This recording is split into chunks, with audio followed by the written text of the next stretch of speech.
54. Isaías 54. El domingo pasado estuvimos viendo quizás una de las cosas importantes del carácter de Dios. Cuando estudiamos Isaías, son 66 capítulos que hablan acerca de toda la Biblia, de toda la historia de la humanidad, de todos los propósitos de Dios, de todos los planes de Dios. Y aquí en Isaías 54, en la primera parte que vimos cómo Dios llama a Israel, a la estéril, a la que no había llevado fruto espiritual, la llama a regocijarse otra vez, porque vendrá un día en que Israel volverá a tener su esplendor, su gloria en el Mesías, el Cristo. También vimos que Dios, desde los confines de la tierra donde se encuentran los judíos, los va a volver a regresar a Jerusalén. Y también vimos las promesas de Dios para el pueblo de Israel acerca de un redentor. Dios propuso no olvidar, propuso de que Israel no olvidara todos los aspectos que habían pasado en el futuro, las disciplinas, las bonanzas, las circunstancias, todas las cosas que a Israel le han sucedido. Y hemos visto nosotros, quizás alguna pregunta que nos hagamos, bueno, ¿y por qué estudiamos nosotros el Antiguo Testamento o la historia de Israel? Hay un propósito por el cual estudiarlo. Pablo dice a los romanos, a los corintios, que estas cosas se han escrito como ejemplos para nosotros. Y si son ejemplos para los creyentes de esta edad, de la iglesia, entonces lo que Dios quiere es que los creyentes no pasemos por estas cosas de las cuales habla Dios en el pasado, o dijo en el pasado, a fin de que nosotros podamos escapar de la disciplina dura de Dios. Una de las cosas importantes que yo he entendido desde que empezamos a estudiar Isaías es que Dios es soberano. Y algunas veces cuando hablamos de la soberanía de Dios, no nos gusta escuchar que aquellas cosas que nos pasan son de acuerdo a la voluntad de Dios y a sus propósitos, sean buenas o sean malas. Y los creyentes, ¿qué necesitamos hacer cuando pasa esto? Recibirlo únicamente. ¿Y cómo debemos de aguantar todas estas vicisitudes que vienen de parte del Señor o que Dios permite que nos suceden? Debemos de enfrentarlas por fe en el Señor. No hay otra manera.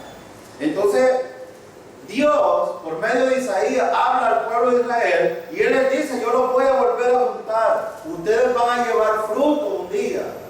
Voy a enviarles al Redentor. Es más, Él les dice, yo los he redimido, los he rescatado, entonces yo los voy a levantar. Pero en el versículo 8, en adelante, y terminamos en el versículo 8, miren lo que dice el 8. Por un momento, en un arrebato de enojo, escondí mi rostro de ti. Hermanos, ¿Dios se enoja con los creyentes? Claro que sí. Dios se enoja con los creyentes.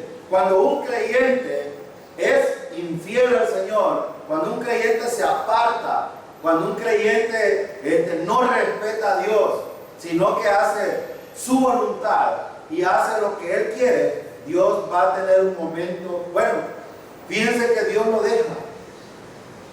Y Él se aparta y le dice, bueno, va a haber un momento de que vas a tener que buscarme. Y esto no lo digo por amenazar a la iglesia, de hecho, no hablamos esto por eso, sino porque los creyentes necesitamos aprender. Yo hablaba con el hermano Edwin hace un momento y le decía yo, los creyentes no debiéramos esperar que Dios nos discipline, sino meditar antes de que esa disciplina nos venga. Y el Señor se enoja. El Señor se enoja mucho con los creyentes que son desobedientes.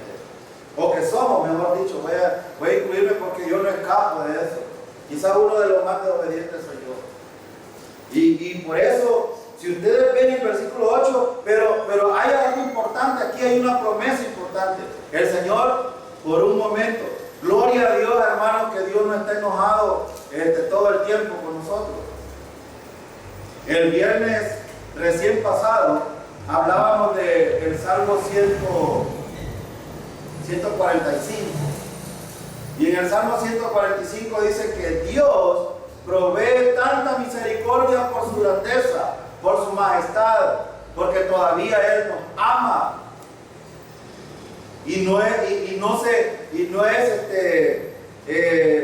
Dios se enoja, pero Él tiene paciencia con los creyentes. Y yo creo, hermano, que hasta el día de hoy Dios nos ha tenido mucha paciencia a nosotros. Cuando yo estaba estudiando este pasaje, decía yo, bueno, ¿qué paciencia realmente ha tenido Dios con nosotros? Que a pesar de que somos tan infieles, que no somos genuinos en nuestra adoración, que le fallamos al Señor con nuestras conductas, y que a pesar de que nos ha dicho que nos va a disciplinar si actuamos de la manera que no conviene, aún así hacemos las cosas, pero Dios siempre mantiene misericordia. Y Él dice, por un momento, por un momento, en un arrebato de enojo, escondí mi rostro de ti, pero con amor eterno te tendré compasión, dice el Señor tu Redentor. Hermano, Dios tiene compasión para nosotros, y por eso envió a su Hijo Jesucristo a morir en la cruz. La compasión de Dios, el amor de Dios, se manifiesta precisamente en proveyendo la única alternativa, el único medio para que el ser humano pueda ser salvado, y es Cristo Jesús. Y esa es parte de la compasión de Dios. ¿Ustedes creen que Dios quiere que los seres humanos vayan al infierno? No. Dios quiere que todos los hombres sean salvos y que crean y que conozcan al Señor. Él quiere eso. Pero mucha gente es responsable. Bueno, toda la gente, todos nosotros somos responsables de nuestra salvación. O creemos lo que Dios dice en su palabra, o rechazamos y vamos al infierno.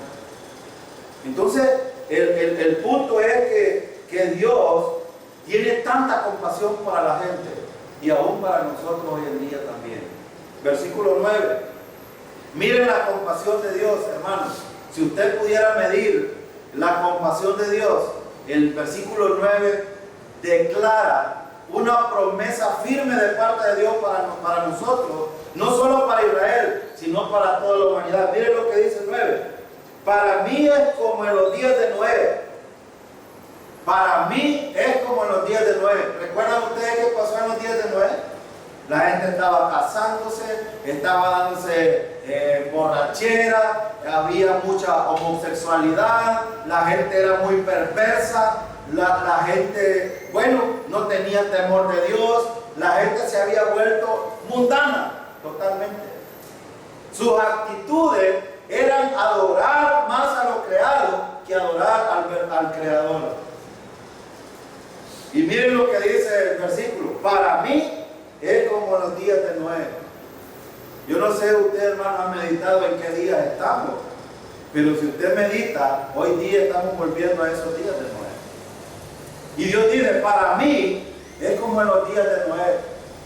Pero miren lo que dice la parte siguiente. Dice el versículo: cuando juré que las aguas del diluvio no volverían a cubrir la tierra. Gloria a Dios, hermano. La gente le tiene miedo a los tsunamis.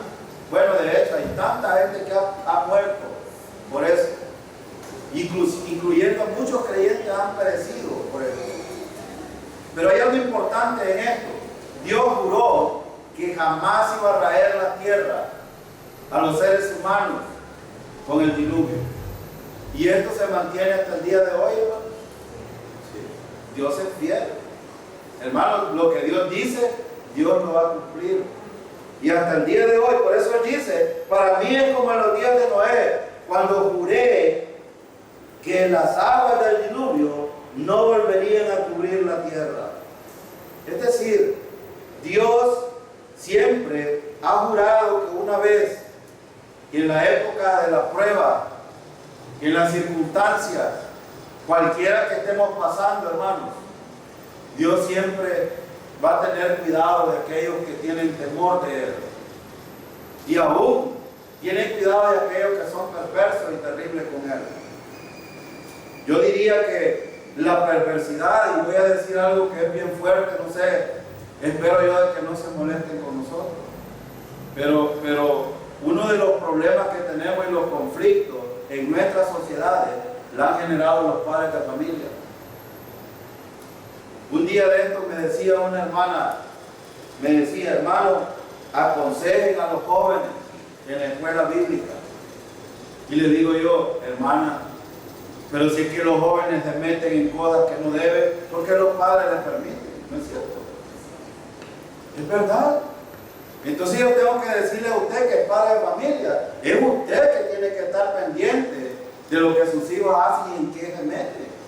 Si un hijo de usted está metido en mala, es porque usted le ha permitido meterse en eso. Y si todavía anda siguiéndolo, es alcahueto, déjalo. Va a ver si es creyente, a ver si Dios no lo va a disciplinar. Y usted me puede decir, usted habla porque no tiene hijos. Hermano, mi responsabilidad es decirle lo que la Biblia dice, aunque no tenga hijos. Ahí andan hijos de ustedes metidos en cosas que no deben de meterse. Y digo yo, el problema, a veces los mismos creyentes nos quieren acusar a nosotros de no estar haciendo nuestro trabajo. No, hermano. Nosotros le advertimos por medio de la palabra que usted es el que debe de estar vigilante. ¿No es usted el responsable de su hogar, pues? Entonces después no venga diciéndole a Dios, Dios, ¿por qué me está pasando esto? Y nos volvemos insensatos reclamándole a Dios cuando realmente somos nosotros los responsables. ¿Entienden el asunto, hermano? A Dios no se le puede burlar de ninguna manera. Pero a pesar de eso, si usted ve, hoy se levantó. ¿Cuántos se levantaron con alegría y con gratitud ahora con el Señor? Hermano, esta es parte de la gracia y la misericordia de Dios. Ven cómo Dios muestra su benevolencia. Y Él dice, yo todavía me mantengo firme en la promesa como en los días de Noé. Si Dios quisiera fulminarnos, hermanos, en un momento, Él lo haría. En un momento. Pero Dios todavía quiere que recapacitemos nosotros en nuestro caminar diario.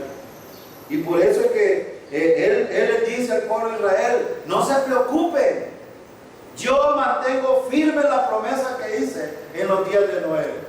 Pero esto de no traer diluvio, hermano, significaba no raerlos con agua de la tierra, como lo hizo en esa oportunidad. Esto significa, hermano, que la gente de afuera aún tiene esperanza de salvación. Y nosotros aún tenemos esperanza en el Señor de que podemos permanecer firmes y confiando en Él, en la sana doctrina y mantenernos firmes en nuestro caminar diario, dependiendo del Señor. Es la única manera. Ahora, el versículo 10, miren lo que dice el versículo 10. Me gusta este versículo 10. Terminemos el 9. Dice el versículo en la parte C, dice, así he jurado no enojarme más contigo, ni volver a reprenderte. Quiero decir algo importante aquí. Dios ha jurado no enojarse de la manera como se enojó con la humanidad en los días de Noé. Eso no significa que Dios no se puede enojar todavía con nosotros. Él no está diciendo eso. Él está diciendo, no voy a actuar como actué en los días de Noé. Pero sin embargo, Él está diciendo, yo soy un Dios celoso. Me enojo aún. Hermano, miren lo que dice. He jurado no enojarme más contigo. Él está hablando de Israel.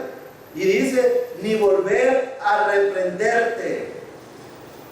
¿Pero de cómo? De esa manera. Ahora yo pregunto, ¿Israel está siendo disciplinado hoy, hermano? Claro que sí. ¿Está enojado Dios con Israel, hermano? Está enojado. Ahora pregúntese usted, ¿se enoja Dios con los creyentes también, hermano? Sí. No podemos obviar esto, yo no le voy a mentir a usted. Dios se enoja mucho con las actitudes, con la aptitudes o la manera de pensar de los creyentes. Ojalá que nosotros aprendamos a tener unidad en la sana doctrina, que aprendamos a tener unidad en la práctica de la sana doctrina. Pablo enseñó a Timoteo de que de nada sirve decir que tenemos la sana doctrina, pero en la práctica no somos coherentes con la sana doctrina. Eso sería una hipocresía espiritual delante de Dios. Entonces, el Señor ha prometido aquí no enojarse más de esa manera, como lo hizo con Israel. Pero Dios se enoja cuando un creyente actúa de la manera que no conviene. Ahora, versículo 10. Miren lo que me gusta aquí, porque Dios muestra su carácter. Oigan bien, hermanos, Dios siempre va a mostrar el carácter, cómo está pensando, cuál es la relación que quiere con los creyentes. Y Él está mostrando también de que los creyentes deben de aprender quién es verdaderamente Dios. Mira el versículo 10. Aunque cambie de lugar la montaña y se tambaleen las colinas, no cambiará mi fiel amor por ti, ni vacilará mi pacto de paz. Dice el Señor, que de ti se compadece. Ahora, si usted puede aplicar esta verdad a usted, hermano, Dios le está hablando hoy. Dios nos habla hoy. Este mensaje es para Israel, pero este mensaje podemos sacar aplicaciones para nosotros también. El versículo dice, aunque cambie de lugar la montaña, imagínense que Él está diciendo, aunque Chapaltique fuera cambiado y fuera traspasado para otro lugar, aunque cambiaran las circunstancias, aunque fueran tiempos difíciles o tiempos terribles, no importa. Lo que necesitamos ver es el carácter de Dios. Miren lo que dice, aunque pasara eso y se tambalee, o sea, es decir, aunque pase, voy a parafraseárselo en el buen salvadoreño, aunque pase lo que pase en las circunstancias de la vida de un creyente, Dios no va a cambiar su fidelidad. Eso es lo que está diciendo el versículo. Mire lo que dice. Dice, no cambiará mi fiel amor por ti. Hermano, Dios nos ama. Dios ama al pueblo de Israel. Dios nos ama a nosotros también. Pero el amor de Dios, hermano, tiene dos direcciones también. Recuerde. Quiero que vaya a Hebreos. Vaya a Hebreos y les voy a mostrar cuál es el amor de Dios.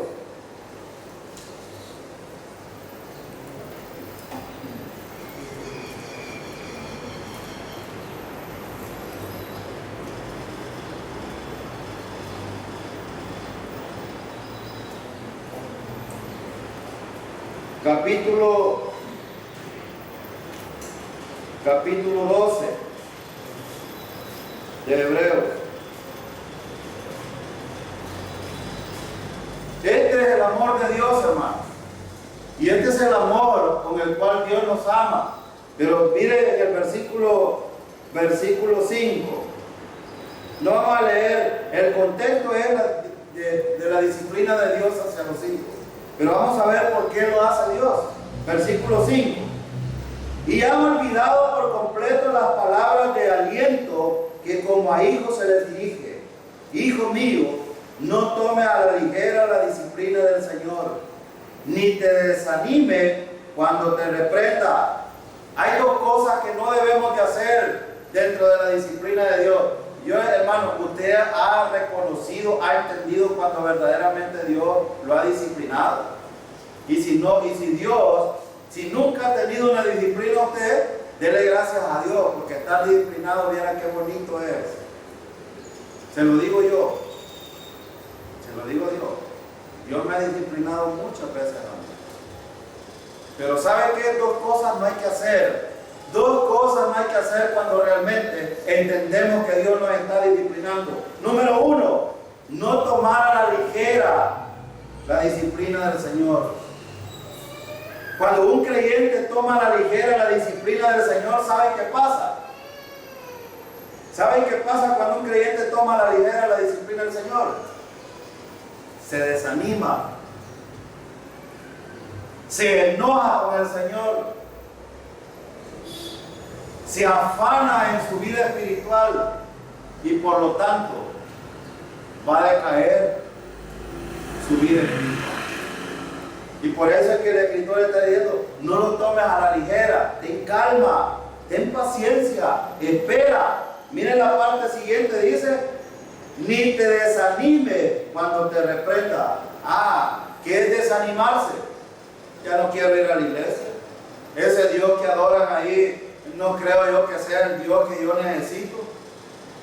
¿Hacia dónde necesitamos mirar cuando estamos siendo disciplinados, hermano? Hacia el Señor. Es cuando más debemos de buscar. ¿Sabe por qué? Porque Él no falla. Quien falla soy yo. Quien fallamos somos nosotros. Entonces, somos nosotros los que necesitamos buscar el ánimo que proviene de Dios. La fortaleza, el amparo, el auxilio, la protección. Todo proviene del Señor. Si nosotros somos frágiles, es más, el Señor en cualquier momento nos puede decir, no, papá, te vas de aquí. Y te vas, ¿verdad? Y el Señor, hay algunos creyentes que a lo mejor, yo no voy a juzgar a nadie, pero el Señor se lleva a muchos creyentes por disciplina también. ¿Recuerdan lo que dijo Pablo a los corintios? Algunos están enfermos, otros debilitados y otros ya duermen. Ellos se han ido precisamente porque ya escaparon, ya no meditaron, ya se asquearon de la disciplina, hablaron en mal de Dios, dieron un mal testimonio a afuera y Dios dice, no, mejor me lo llevo. Mejor me lo llevo. También hay circunstancias en las que Dios disciplina y no disciplina. Es que la soberanía de Dios es muy difícil comprenderla porque a veces Dios no toca al que está siendo disciplinado, sino que pega donde más duele. Yo no sé qué es lo que le doliera a usted que Dios le pegara duro, pero Dios pega donde más duele para disciplinar a un creyente. Esperaría yo, hermano, por eso hablaba al principio, de que los creyentes no esperemos a estar disciplinados para poder tener reverencia y respeto al Señor. Por eso es que, miren el versículo 6 de Hebreos 12, dice, porque el Señor disciplina a quienes, a los que ama. ¿Y por qué los disciplina, hermano? Por amor. Yo no sé si usted entiende cuál es el amor de Dios. Usted puede decir, bueno, si el amor de Dios es ágape, es que Él me ama aunque yo no lo merezca. Y entonces, ¿por qué me disciplina? Voy a hacerle una pregunta. ¿Por qué disciplina usted a sus hijos? ¿O no los disciplina? Si no los disciplina, está creando monstruos en su casa. Porque los hijos deben de tener disciplina en la casa. Es ahí. La administración. Yo siempre ando recordando esto. Herencia de Jehová son los hijos. Y la herencia, hay dos maneras de tomarla. O la derrochan en un solo momento, o la administran correctamente y va a llevar fruto. Una de dos. ¿Qué están haciendo ustedes? Les están permitiendo ir más allá de lo que no debieran ir. Cuando digo esto, lo digo por ejemplo, Pablo dice aquí que todos podemos hacer como creyentes, pero no todo conviene. No todo conviene para el creyente, no todo conviene para el testimonio del creyente, no todo conviene para la iglesia del Señor, no todo conviene en la comunión con el Señor. Es decir, a veces nosotros, no, si no pierdo la salvación, es fácil decir eso. El problema es cuando estamos atacados por el Señor con la disciplina. Pero el Señor disciplina a un creyente porque lo ama, porque no quiere que se pierda y no quiere llegar al punto de llevárselo. Y el versículo por eso dice, y azota a todo aquel que recibe como hijo. Hermanos, ¿qué son los azotes? Dios va a usar la vara, hermano. De hecho, allá afuera la gente ha tomado y que ya no se le puede dar un par de chilillados al hipote. Ni siquiera en la Lepina dice eso. Yo he leído la Lepina, la ley Lepina en El Salvador. A la gente le han infundido, pero esta es obra de Satanás, a la gente le han infundido que ya no puede disciplinar a su hijo con un par de chilillazos. Pregúntele al policía si puede el padre darle todavía un par de chilillazos. Si puede. Lo que no puede es maltratarlo, agarrarlo a trompones y darle en la cara y darle un par de patadas como hacen algunos padres. Eso es lo que ya no puede hacer. Antes era galán, porque después de la guerra, bueno, si yo recuerdo, estaba pequeño y tenía un hermano, ustedes recuerdan al hermano Antonio, que murió siendo creyente, congregándose con nosotros. Mi hermano era borracho y llegaba molestando a la casa. Y una vez mi hermano Jorge y mi mamá lo cogieron en una hamaca porque ya no lo aguantaba. Y llega mi papá en la noche y recuerdo, yo estaba pequeño, estaba de 5 años, pero bien tengo presente esto que pasó. Y viene mi papá y lo agarra a patadas en la hamaca. Y mi mamá le dice, no, voy a dejarlo, le digo, mañana que esté bueno lo arreglar, hablar con él. Yo bien recuerdo de eso. Eso hacían antes los padres. Bueno, mi hermano a mí a patadas me agarraba, pues, y no había problema. Es decir, pero Dios, hermano, va a azotar por amor. Ahora mire lo que dice el versículo 7. Lo que soportan es para su disciplina, pues Dios los está tratando como a hijos. Si tú estás haciendo algo, hermano, yo no me meto en tu vida, lo que tú hagas es decisión tuya. Pero Dios te va a tratar, si eres hijo, te va a tratar como un hijo. Pero si no eres, te va a dejar que hagas lo que quieras. Yo, que la gracia, el hermano ahora decía ayer, cuando esta iglesia se sacrificaba, se llenaba de 8 de la mañana hasta 3 de la tarde haciendo sacrificio. ¿No creen que debería de ser al revés hoy, hermano? Por gratitud, por alegría, por respeto a Dios y por entender que la misericordia de Dios se derramó en cada uno de nosotros cuando Cristo murió en la cruz y confiamos en Él. Debería de ser al contrario. Pero los creyentes a veces estamos tan galán, cuando estamos galán, no nos interesa Dios. No nos interesa, no queremos saber nada de Él. Cuando vienen los azotes, si Dios nos trata como hijos, entonces es lo duro. Y a algunos nos pega duro, no crean, nos pega duro. Ahora, versículo dice también, ¿qué hijo hay a quien el padre no disciplina? Bueno, si usted es padre y no disciplina a su hijo, bueno, espere el cuerpo, hermano. Espere lo que le va a hacer su propio hijo. ¿Saben que muchos de los padres están siendo disciplinados por medio de los hijos hoy? ¿Sabían ustedes? Hijos rebeldes, hijos que no respetan, pero esto va a traer consecuencias a la larga. Sí, hemos enseñado el principio de Efesios, honra a tu padre y a tu madre, que es un mandamiento con promesa, para que te vaya bien y seas de larga vida sobre la tierra. A mí no me sorprendería que muchos de los jóvenes que están hoy en la iglesia, hermano, cualquier rato vayan a fracasar. No soy profeta, pero entiendo yo que muchos de los jóvenes que están aquí andan en malos pasos hoy. Y se los advierto desde ya. Se los advierto para que usted abra su entendimiento y vea qué es lo que andan haciendo sus hijos en la calle. Entonces hay que tener un poco diría yo, un poco de cuidado. La responsabilidad de ser padre yo creo que no es fácil. Entiendo yo que no es fácil. Pero en el temor del Señor y en el poder de las fuerzas de Él es donde vamos a salir adelante como creyentes. Volvamos otra vez a Isaías. Y miren lo que dice Isaías en el versículo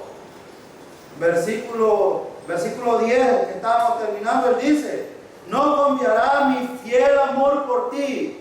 Es decir, Dios no va a cambiar el amor, hermano, pero dentro de ese amor está la disciplina, pero también está la protección y los cuidados que Dios tiene. Dios nos va a cuidar también. El creyente que es fiel y que permanece fiel, Dios tendrá cuidado de él. Y cuando lo disciplina porque tiene cuidado de él también. Y el versículo también dice, ni vacilará mi pacto de paz, dice el Señor, que de ti se compadece. 2 veces ha hablado de la compasión aquí Isaías. Hermano, los pactos que Dios ha firmado cambian. No. Es más, el pacto que Dios firmó por medio de Cristo Jesús en la cruz, el nuevo pacto, es un pacto que es fiel y firme y no cambia. ¿Saben por qué? Porque Dios no hizo pacto con nosotros. Dios no pactó con nosotros. ¿Quién firmó el pacto en la cruz, hermano? Cristo lo firmó. Para que haya un pacto deben de haber dos personas.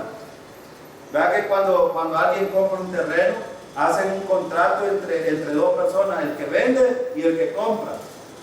Aquí no, aquí firmó el contrato el que compra.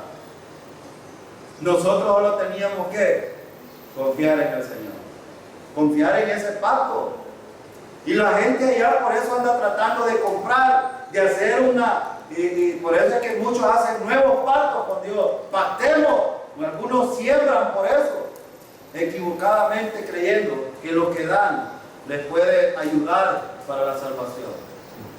Y el versículo está diciendo, ni vacilará mi pacto de paz, dice el Señor, que de ti se compadece. Hermano, ¿cómo entramos nosotros a la paz con Dios? Vaya a Romanos capítulo 5. Miren, les voy a mostrar cómo entramos a la paz de Dios. Romanos capítulo 5.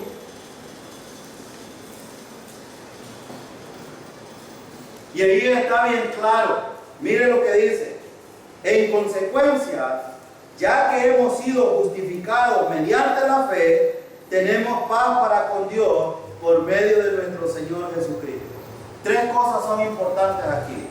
Siendo justificados, ¿quién nos justifica, hermano? Cristo nos justifica. Él nos declara, Dios declara justo o inocente delante de Dios por medio de Cristo a cada pecador cuando pone su fe. Miren lo que dice el versículo, mediante la fe, no es mediante otra cosa, es por la fe. Y miren lo que dice, porque el mediador no es nada otra cosa sino que Cristo solamente. Dice el versículo, tenemos paz para con Dios. Yo no sé, hermano, cuando usted se levanta y entender que ya no puede perderse, que está totalmente asegurado en las manos del Señor, y si pasara por la muerte y muriera, está garantizado nuestra morada con el Señor en el momento de partir de este lugar. Amén, hermano. Esa es la paz que nosotros tenemos. Hay gente que ya no tiene paz porque necesita echar en la ofrenda $20 o pactar. Si les han enseñado a muchos que si no hablan en lengua no son salvos y no tienen el Espíritu Santo. Les han enseñado a otros que si no profetizan no son verdaderos creyentes. Y les han enseñado muchas cosas. Pero aquí dice, miren el versículo, dice por fe. Y dice, tenemos paz para con Dios por medio de ¿quién? Es Cristo el mediador. Él es el que nos lleva hacia Dios, no es nadie más. Entonces la paz que nosotros tenemos, ese pacto de paz, Cristo lo firmó y es posible en nosotros tener paz interior. La paz de la cual habla el mundo no la van a tener solo en la tribulación. Los días de aquí para allá van de mal en peor. Van de mal en peor. La gente está pidiendo paz, queremos paz. Hay mucha gente que se anda esforzando por la paz. Es más, hay muchos pastores en El Salvador hoy en día que andan metidos dentro de la política tratando de buscar la paz entre los delincuentes de esta edad. Y digo yo, bueno, ¿quién tiene realmente el control? Fíjate, cuando usted negocia con su hijo se vuelve rebelde. Le voy a poner un ejemplo. Cuando su hijo se pone rebelde y usted negocia con él, ¿Sabe qué le está mandando un mal mensaje a su hijo? Le está diciendo, tú tienes el control y la autoridad. Los padres no deben de negociar nada con los hijos, como el gobierno no debe negociar nada con los delincuentes. Porque si negocia, ¿qué le está diciendo?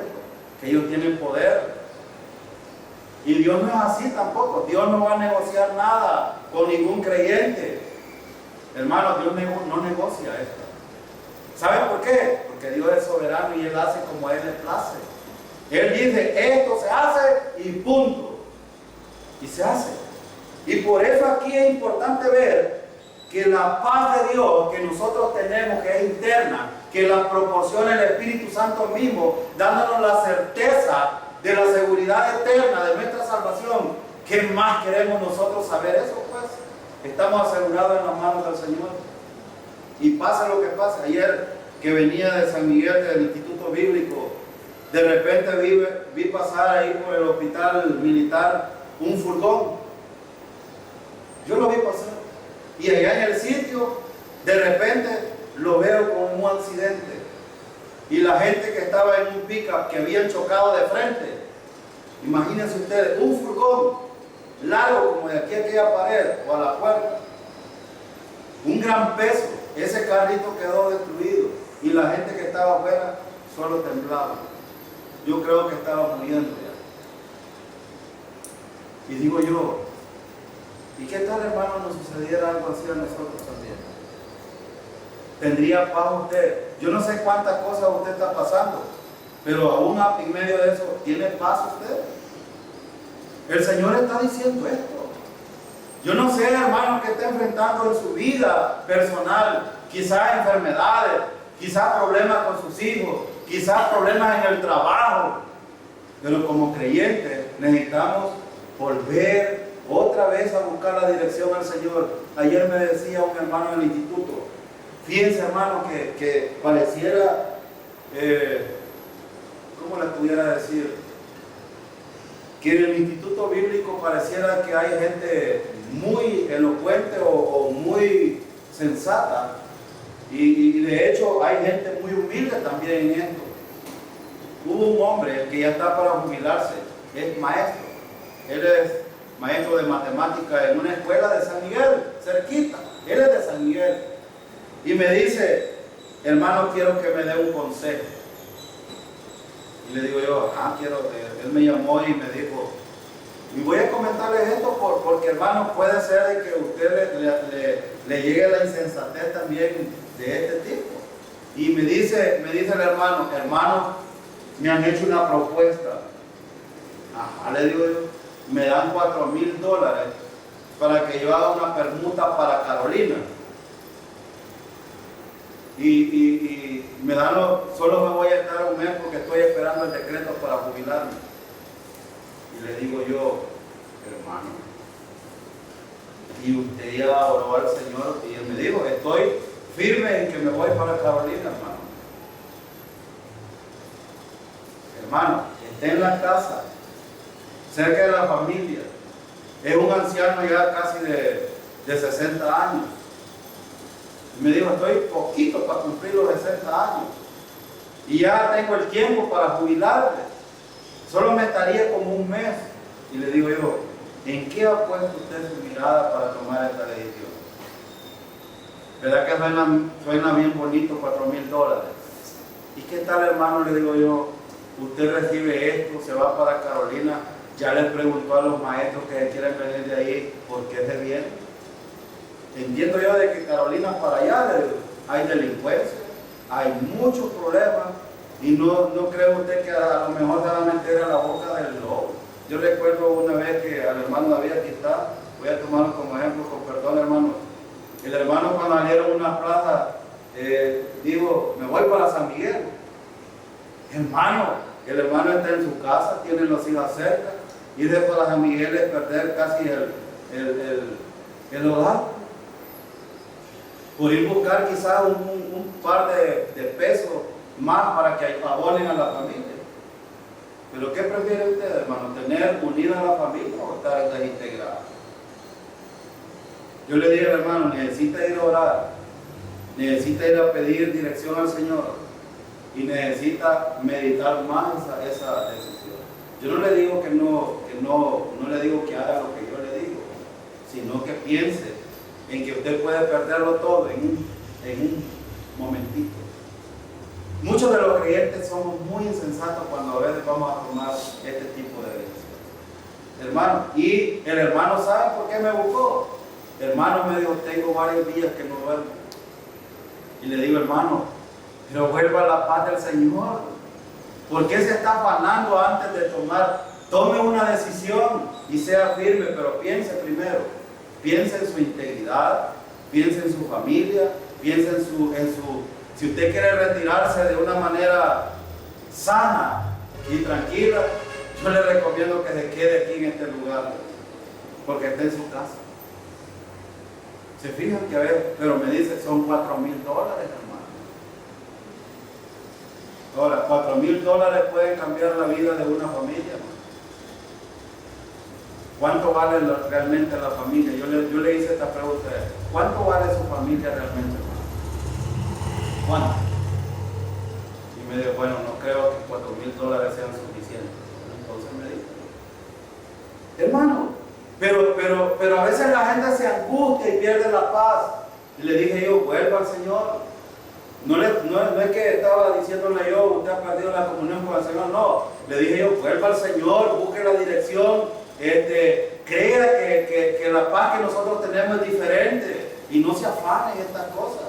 Es más, y le digo yo, en el mundo popular hay un dicho, más vale lo viejo conocido que lo nuevo por conocer. ¿Por qué creen ustedes que yo no me vengo de ahí, desde el lugar donde estoy? Porque ya conozco bien el lugar, es sano. Hay problemas, porque en todo trabajo hay problemas, pero yo estoy a 20 minutos de aquí de mi casa. Y me voy a meter a esta escuela que parece alboroto a ver de qué. Y no pregunten a los hermanos que trabajan ahí los problemas que enfrentan todos los días. No, pero si yo estoy tranquilo. Entonces ven, hermanos, pero tenemos paz interior en el Señor. Y esto es lo que importa. Esto es lo que vale. Que nosotros estemos confiando siempre en el Señor. El versículo 11. Isaías lanza un mensaje también a la ciudad que está afligida, a la Jerusalén. Y fíjense en el versículo 11.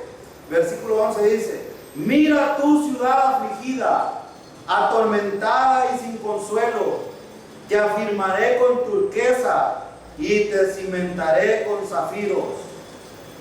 Mira tú, ciudad afligida. Hermano, de hecho, la ciudad de Jerusalén está siendo muy afligida hoy. Muy afligida. La iglesia también es afligida hoy, hermanos. Yo estoy haciendo un paralelo entre Israel y la iglesia. Si ustedes se fijan, la iglesia es afligida por varios motivos. Y a veces las aflicciones vienen de nuestros mismos hermanos, algunas veces. Y este es un problema serio. Los creyentes, hermanos, necesitamos volver a la unidad. Necesitamos tener unidad.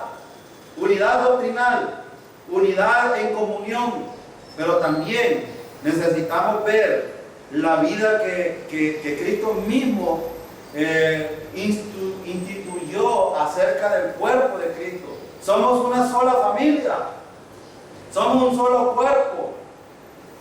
Entonces necesitamos volver y entender nuestra posición en el Señor. Pero miren lo que dice el versículo 11. Mira tú, ciudad afligida, atormentada y sin consuelo, te afirmaré con turquesa y te cimentaré con zafiros. Hermano, ¿quién es el que obra realmente en la vida de los creyentes? Y entonces, ¿por qué a veces flaqueamos nosotros en buscar la dirección? ¿Cómo empieza el versículo? Mira tú.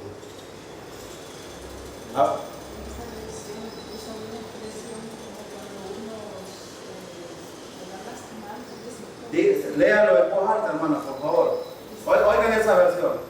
Pobrecita, fatigada con tempestades,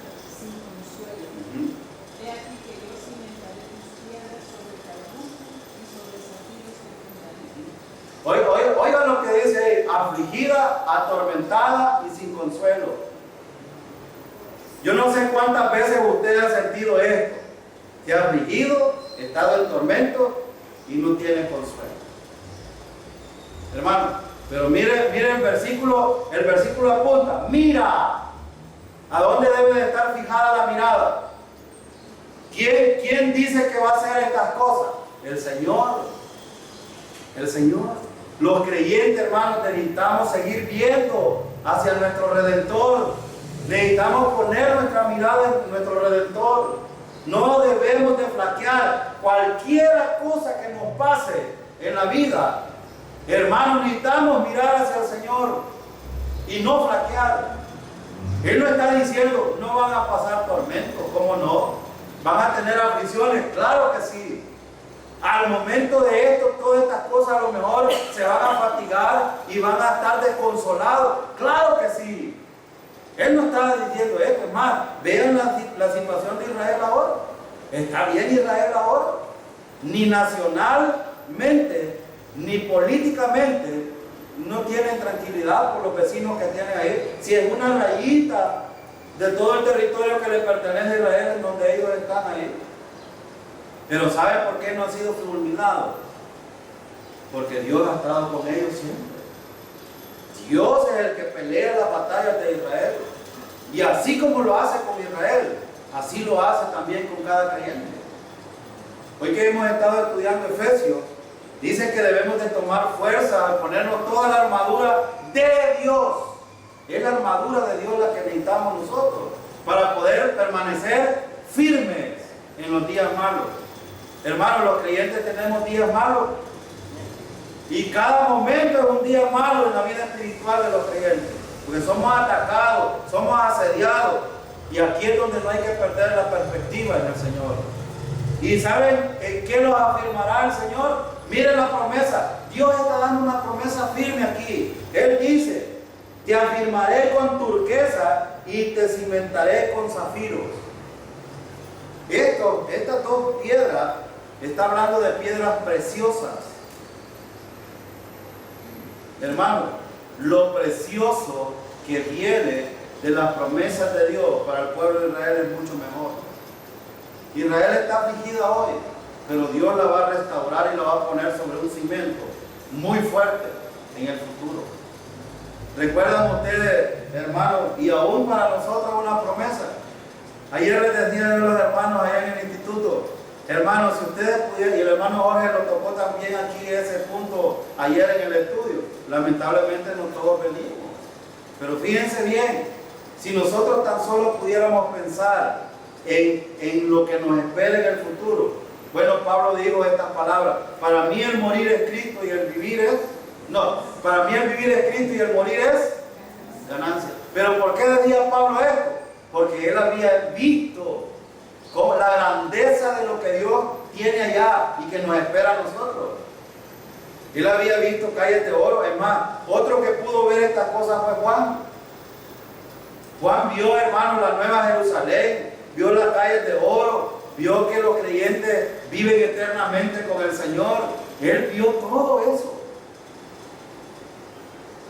Pues esta misma promesa es la que tiene Israel también. Fíjense, usted puede pensar, por ejemplo, la Nueva Jerusalén, las puertas de qué van a ser en el futuro. Perlas. Pero él está hablando también aquí de quién verdadero. Por eso digo, vean ustedes el carácter de Dios, hermano. ¿Quién puede mover a Dios? Nadie.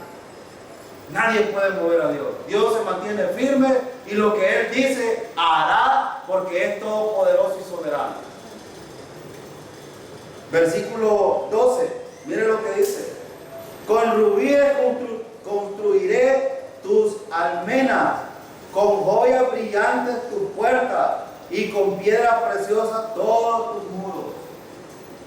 ¿De qué está hablando aquí Isaías? Él los está llevando hacia el futuro, a la Nueva Jerusalén.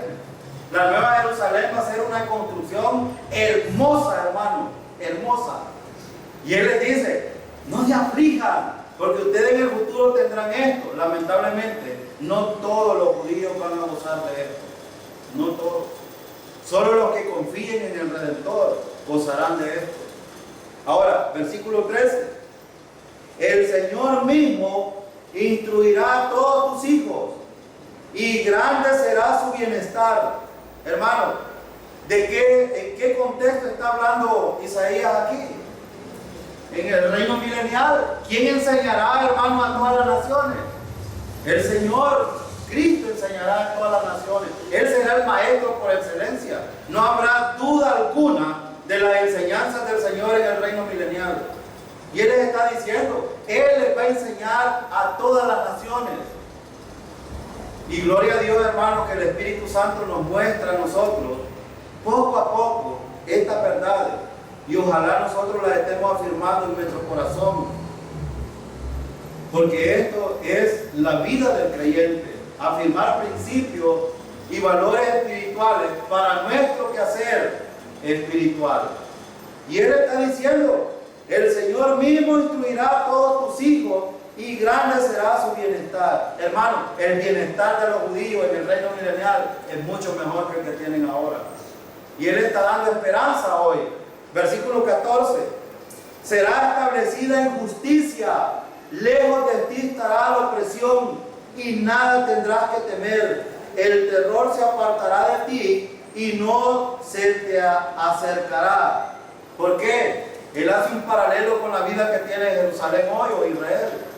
Hoy están oprimidos, están siendo atacados, están siendo, bueno, lo que dice aquí, hay opresión, injusticia, ya hay miedo en Jerusalén.